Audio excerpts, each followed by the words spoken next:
Entonces estábamos viendo las funciones polinomiales. De las funciones polinomiales, pues las más sencillitas es la cuadrática, la cúbica,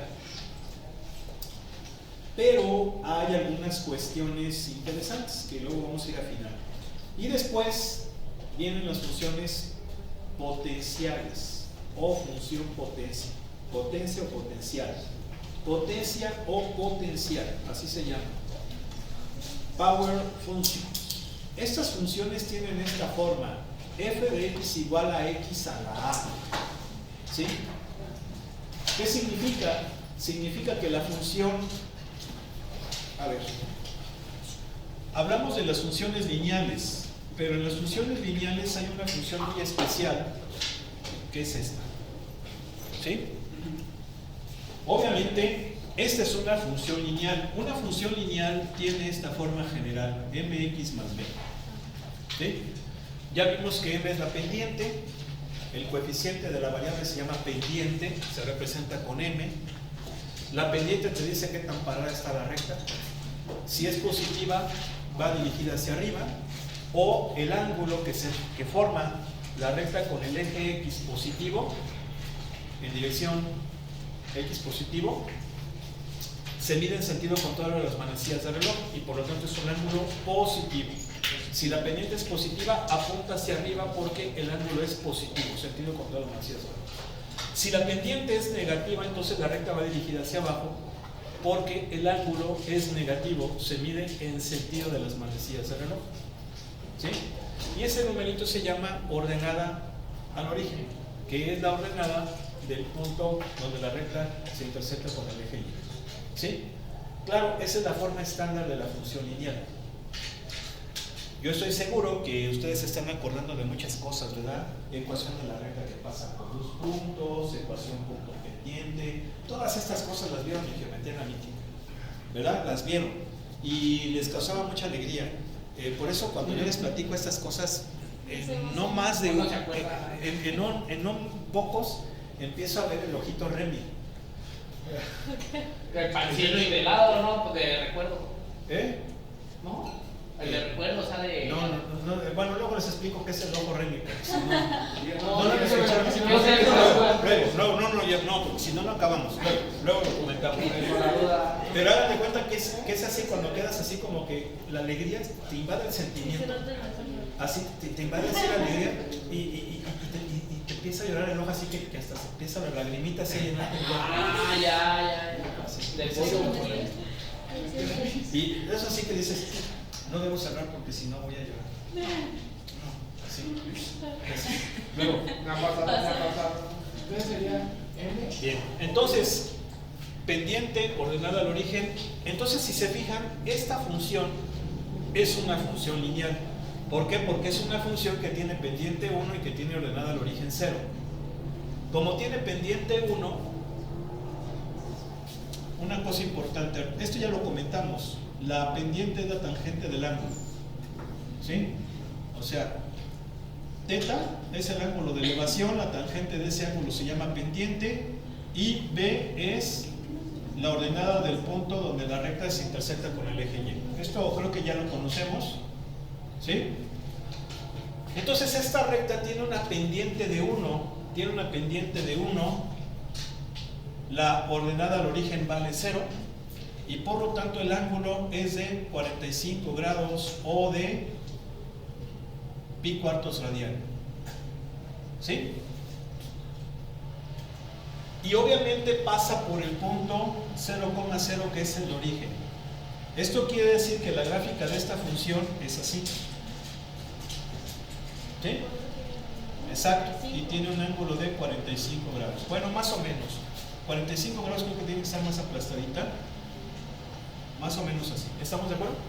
Pregunta, ¿sí? Abajo de la función de f de x, ahí más arribita donde tiene eso, ¿qué es eso? M, pendiente. Y esta función se llama función identidad. Se llama función identidad. ¿Por qué? Porque si ustedes hacen la tabulación, de esa función, el valor que le den a x va a ser el valor de la función. Por ejemplo, menos 5, menos 5, menos 3, menos 3. Si x vale menos 2, la función vale menos 2. Si x vale 0, la función vale 0. Si x vale 1, la función vale 1. ¿Sí se fijan? Pues se llama función identidad. Y ahí está. 1, 1, 2, 2, 3, 3, 4, 4. Función identidad. Y esta función es muy importante. Luego la vamos a estudiar. Pero hay que decir que la función identidad pues es una función lineal y por lo tanto es una función polinomial. ¿Sí? ¿Estamos de acuerdo? Bien. Entonces, regresando un poquito a lo que estábamos comentando, tenemos a la función potencia o función potencial que tiene esa forma f de x igual a x a la a. X a la a. Esto quiere decir que funciones potenciales o potencia son, por ejemplo, la función lineal, la función cuadrática, la función cúbica, etc. ¿Sí? Esas son las más comunes. Pero vamos a ver qué pasa con estas funciones de acuerdo a su exponente. Si el exponente es un entero positivo, ¿sí? Entonces, aquí tenemos a la función lineal, ya se fijaron en la que les comentaba. La función cuadrática sencillita, que es esta parábola. Todas las funciones cuadráticas, su gráfica es parábola. Función cúbica, x cuarta, x quinta. Pero vean como que se aparecen, como que se parecen todas.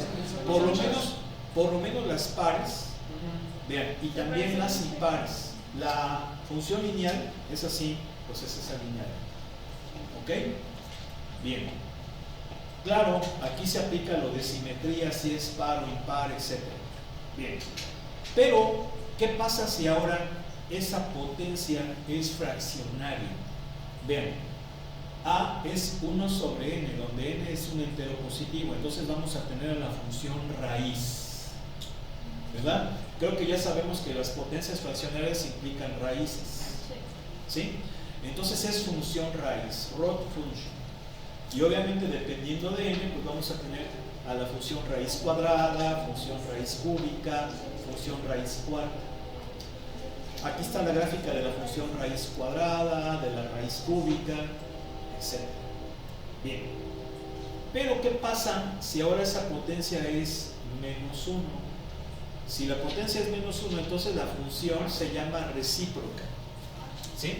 A ver, si ahora x vale menos 1, perdón, si a vale menos 1, entonces la función va a ser x a la menos 1. Y esto significa que es 1 sobre x. Y se llama función recíproca. ¿Por qué? Porque es el inverso multiplicativo de x. ¿Sí? Acuérdense, ¿cuál es el recíproco de 2? Pues un medio.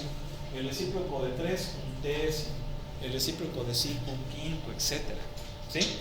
Y la gráfica de esta función es esta. ¿Sí? Es una función interesante porque tiene dos asíntotas. Una asíntota vertical y una asíntota horizontal. Luego vamos a profundizar sobre las asíntotas, sobre todo para quienes no lo recuerden bien. Vamos a dejarlo pendiente para más adelante. Pero aquí hay que decir que estas funciones recíprocas son muy comunes en la ingeniería, en la naturaleza. Por ejemplo, aquí tenemos una ley. Esta es la ley de Boyle, que nos habla acerca de los gases. Seguramente en su clase de física de la prepa o la secundaria recordarán las leyes de los gases.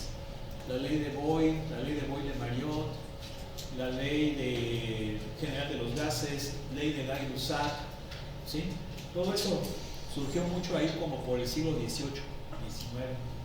Dio origen después a cosas muy interesantes como la termodinámica, pero pues bueno, ahí está. Entonces la ley de Boyle nos dice que cuando la temperatura es constante, el volumen de un gas es inversamente proporcional a la presión. ¿Qué quiere decir esto? Si son inversamente proporcionales, quiere decir que si una aumenta, la otra disminuye. Eso significa inversamente proporcional. Ya lo comentamos creo que en su momento, porque cuando es directamente proporcional es si una aumenta, la otra también aumenta. Entonces, por ejemplo, la función identidad, pues hay una relación proporcional.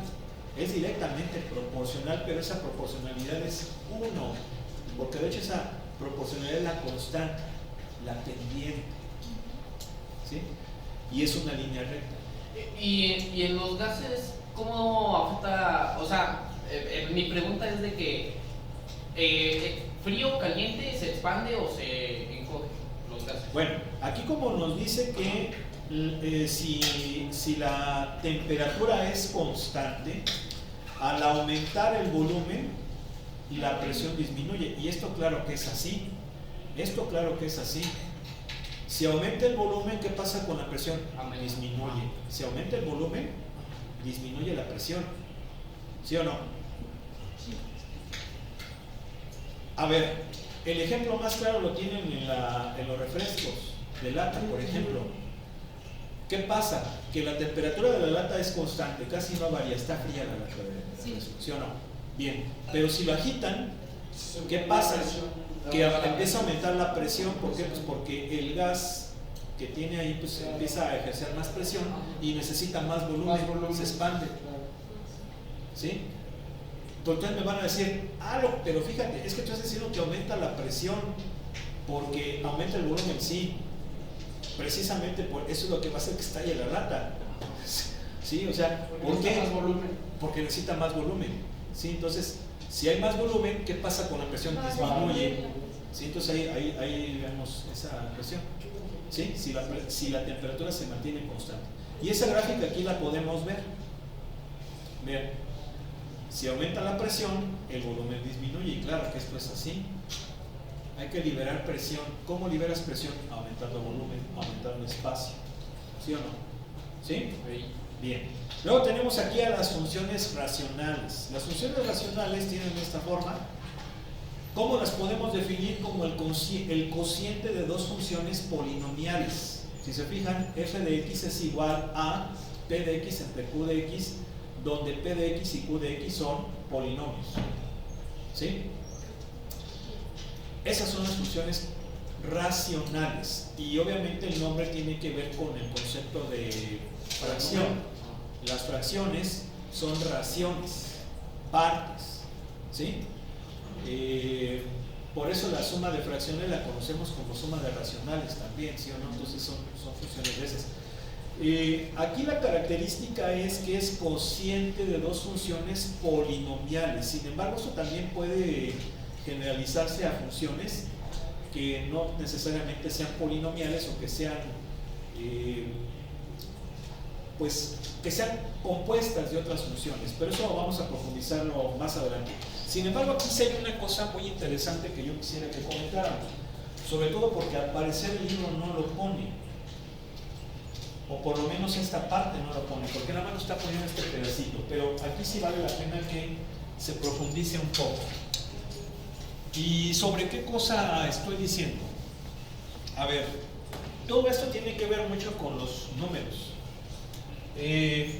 Por ejemplo, si yo tengo 3/4 y 5, bueno, 3/4 y 4/3 son fracciones, ¿sí o no? Sí. Son fracciones.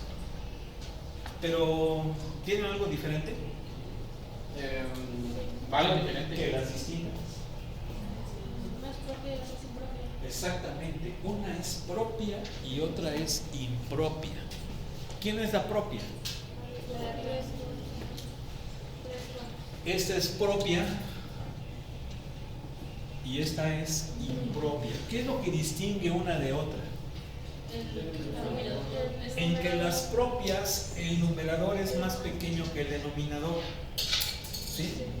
Y las impropias, el numerador es mayor que el denominador.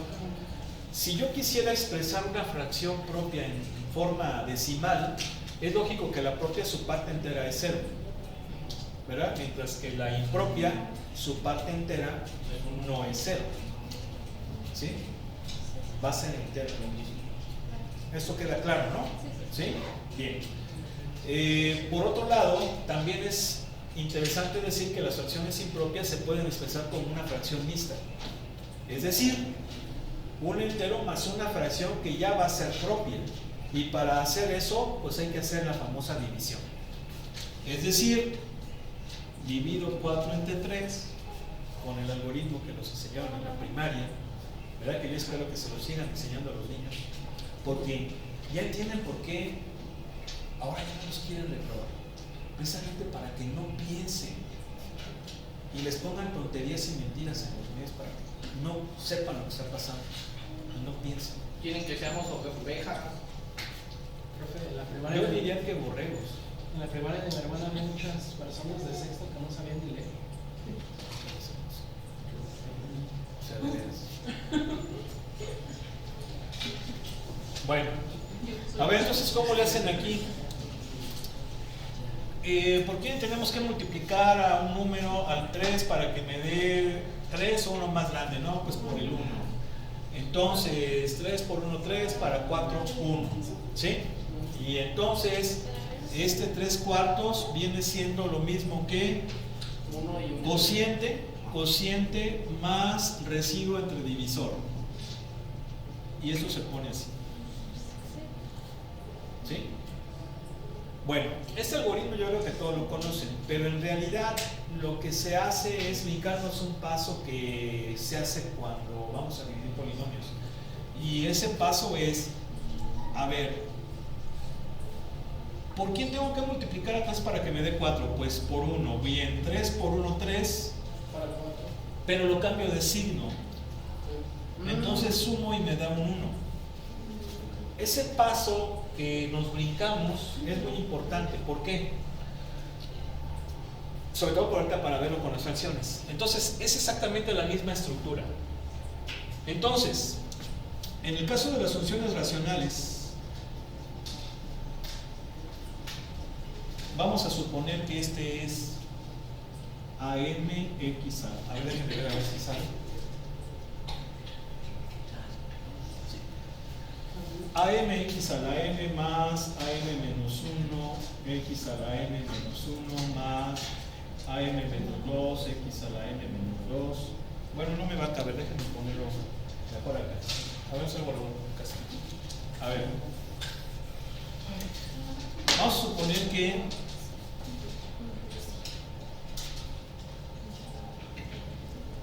dijimos, esta es mi función racional, es un polinomio P de X entre otro polinomio Q de X. Y el polinomio P de X es a mx a la m más am menos 1, x a la m menos 1, más un chingo, más a 1x, más ac. ¿Sí? Bien. Y Q de X va a ser bnx a la n más a b n menos 1 x a la n menos 1 más un chingo más b1 x más b0. ¿Sí? Esto quiere decir que p de x es un polinomio de grado m, ¿sí o no? Y Q de X es un polinomio de grado n. ¿Estamos de acuerdo, no? ¿Sí o no? ¿Sí? Bien. Si el grado de m es menor, perdón, si el grado del numerador, del polinomio del numerador, es menor que el grado del polinomio del denominador, entonces va a ser propia. Fíjense que estamos comparando ahora con respecto al grado. Propia. ¿Sí se acuerdan que en las fracciones propias, cuando es más chévere el de arriba que el de abajo? Pues aquí ahora es con respecto del grado. El grado del polinomio del numerador más pequeño que el grado del polinomio del denominador va a ser propio. Y si el grado del polinomio del numerador es mayor o igual que el del numerador, entonces va a ser una impropia. Función racional propia y una función racional impropia. Esto quiere decir que cuando tengamos una función racional impropia, lo podemos expresar como una fracción mixta un polinomio más una función racional propia. ¿Cómo? Mediante la división sintética. Mediante la división. Obviamente, miren, aquí por ejemplo tenemos ese caso. Aquí está. Esta es una impropia. ¿Están de acuerdo, no? El que está allí. Te dice f de x igual a 2x cuarta menos x cuadrada más 1 sobre x cuadrada menos 1. Entonces esa es impropia. Y como es impropia, podemos hacer la división sintética. Vamos a hacerla. Pero obviamente para hacer la división sintética, el polinomio tiene que estar completo. Está incompleto ahí. Pero para hacerlo completo llenamos los huecos faltantes con 0. Es decir, falta el cúbico, sí tenemos el cuadrático, falta el lineal y sí tenemos el independiente. Hay que completarlo llenando con huecos. Y luego, y aquí también, x cuadrada, falta el lineal y ahí está el independiente. Entonces, ¿qué multiplicado por x cuadrada me da 2x cuarta? 2x cuadrada. Y empezamos a hacer lo mismo que hacíamos acá. Este por este, 2x cuarta, pero lo cambio de signo. Este por este, 0, pero lo cambio de signo. Este por este, menos 8x cuadrada, pero lo cambio de signo. Es lo que hacíamos, ya no lo borré. ¿Se acuerdan que cambiábamos de signo? Ese paso en los números puede pasar, pero aquí es necesario, porque es lo mismo. Y entonces, ¿qué pasa? Ingesú, 7x cuarta, y luego bajamos al siguiente. Entonces, ¿qué multiplicado por este? Ah, caray, es x cuadrado. ¿Qué multiplicado por este me da este? Más 7. Cambio de signo. Cambio de signo. Cambio de signo. Sumo 28 y ya se acabó. Porque llegó a un residuo que es más pequeño que el divisor, ¿no? Entonces, quiere decir que esto lo puedo expresar como cociente más residuo entre divisor. Y ahí está. ¿Sí? ¿Sí o no? Y esta fracción ya es propia. ¿Sí? Entonces, eso es importante. Y luego lo vamos a estar comentando. Bien. Luego vienen acá otras funciones que se llaman funciones algebraicas. Vamos a tener que borrar ahí.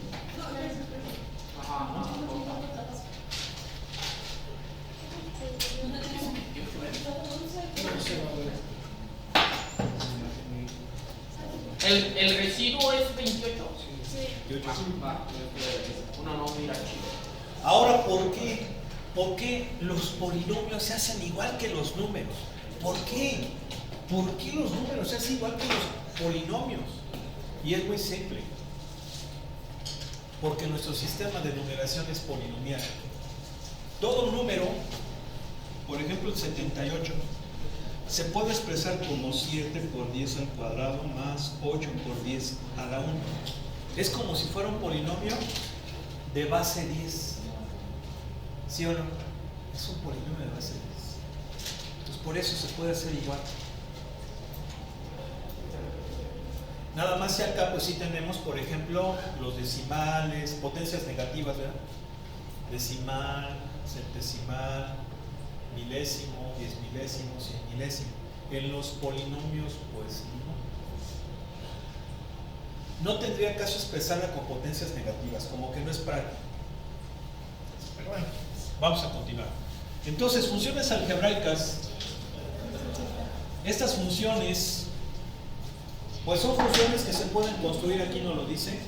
Una función se llama una función algebraica si se puede construir usando operaciones algebraicas.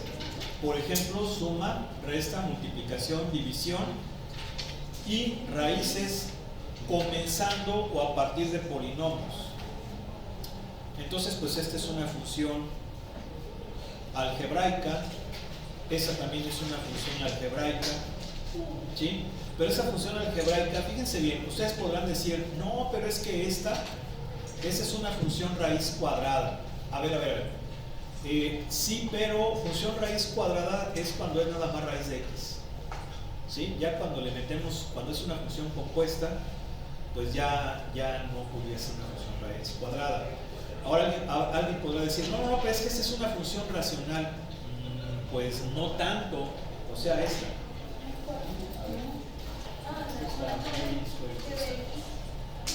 Esta pudiera ser una función racional, esta parte. Y la respuesta es no tan así. ¿Por qué? Porque si bien el numerador es un polinomio, el denominador no. Y no es un polinomio porque tenemos raíz. Y recuerden que las funciones polinomiales son suma de múltiplos de potencias de x. Potencias enteras. Porque habrá quien diga, no, pero es que la raíz de x pues es x a la 1 medio. Usted le va a una potencia 1 medio. Entonces, pues sí, está allí eso. Obviamente las funciones racionales pues ya tienen gráficas que no siguen un patrón como si lo sigue la x cuarta, x cuadrada. O sea, las funciones potencia o potenciales, aquí pues sí va a depender de la naturaleza de cada función. ¿Sí?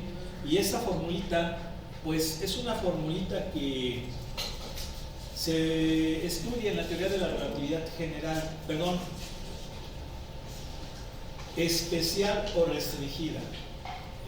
Yo no sé si lo sepan, pero la teoría de Einstein tiene dos partes, la teoría de la relatividad especial o restringida y la teoría de la relatividad general o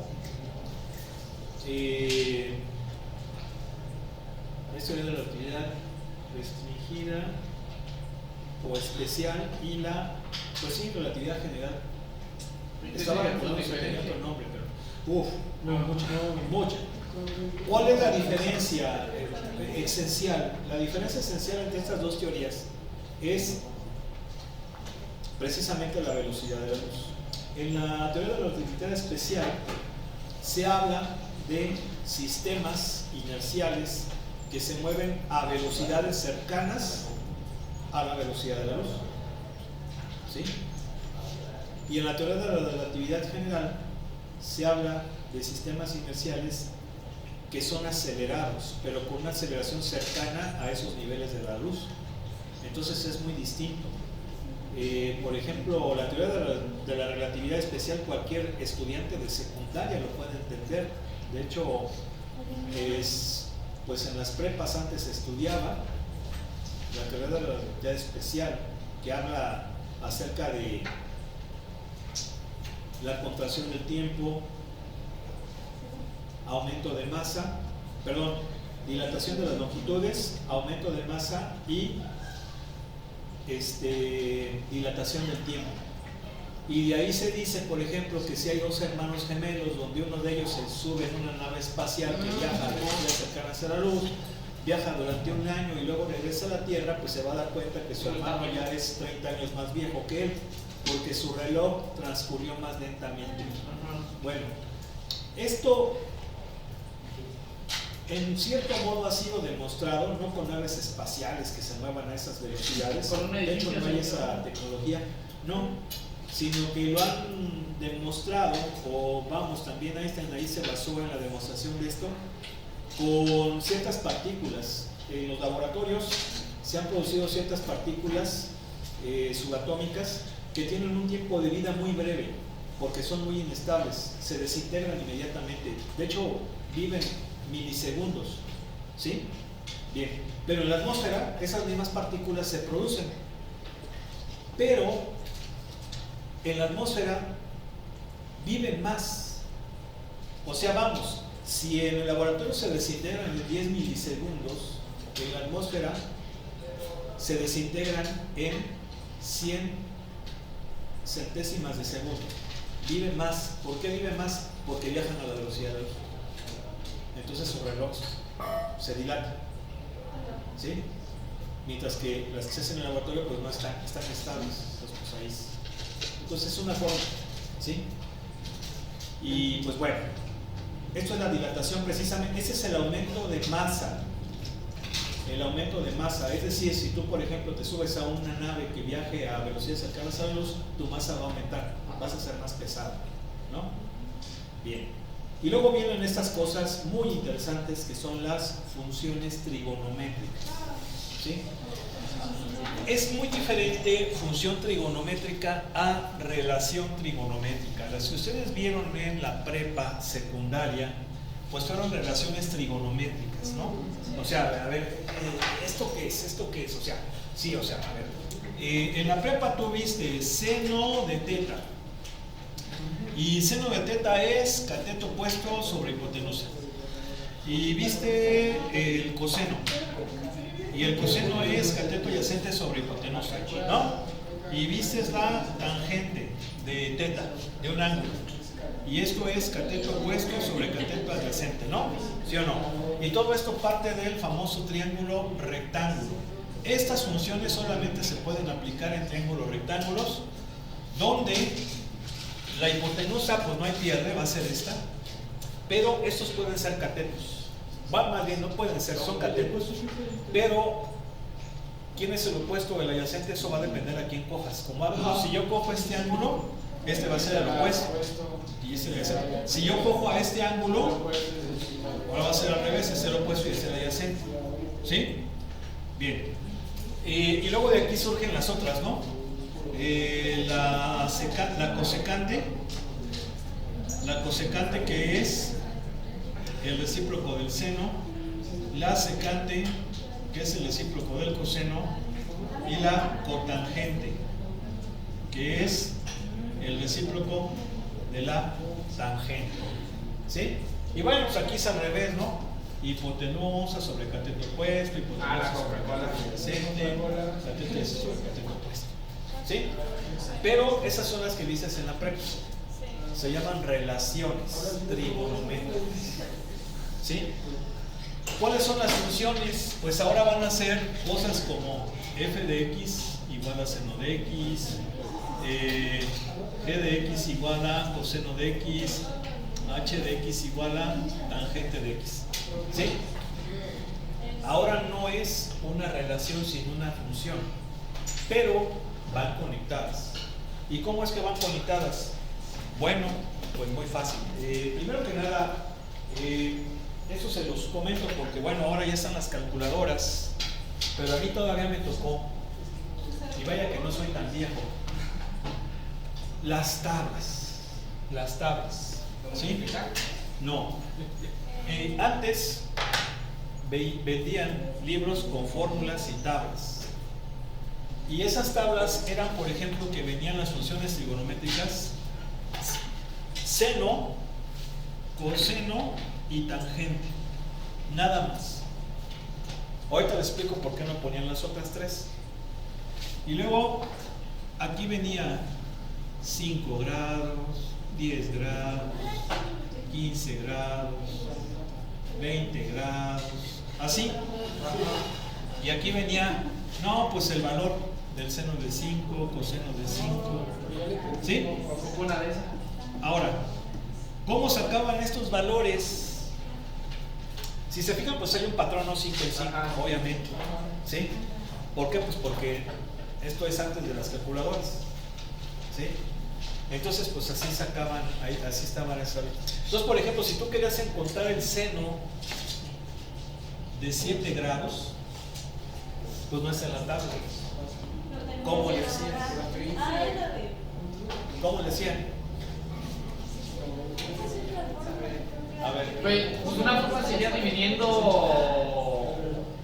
Voy a suponer que agarro el de 5, lo divido entre 5 y ya así nada más los sumaría, ¿no? No es tan fácil. ¿Por qué no es tan fácil? En pocas palabras, su compañero dice una regla de 3. ¿Sí? No, o sea, por ejemplo, su compañero casi está diciendo, a ver, el seno de 5 es A. Ese lo conozco de aquí. ¿Sí están de acuerdo? ¿Sí? Bien. Entonces, el seno de 7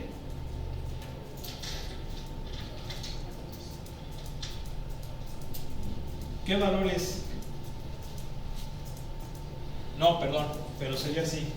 A ver, con 5 grados el seno vale tanto. Entonces, con 7 grados, el seno ¿cuánto vale? Y esta es lo que no conozco. Esta es la X. ¿Sí? Y sería una regla de 3. ¿Sí? 7 por el seno de... ¿Sí? ¿Por qué? Porque conozco el 7, pero no sé cuánto vale, eso es lo que quiero encontrar. Entonces sería este por ese entre este. Es una regla de 3. Pues no funciona. Pues olvídalo. Pero ¿por qué no funciona la regla de 3? Es que hay que entenderlo. Hay que saber cuándo sí se puede utilizar regla de 3 y cuándo no. La regla de 3 solamente la puedes utilizar cuando son relaciones proporcionales, directamente proporcionales. Solamente cuando son directamente proporcionales sí puedes usar la regla de 3. Y estas no son relaciones directamente proporcionales. Tan no lo son que la gráfica es una onda. ¿Hay qué proporcionalidad hay? No hay ninguna. Entonces no puedes usar aquí regla de 3. Lo que tendrías que usar sería un método más avanzado que se llama interpolación. Y para la siguiente, que ya dieron las Interpolación, y sí, vamos a dejarle aquí que pasen varios.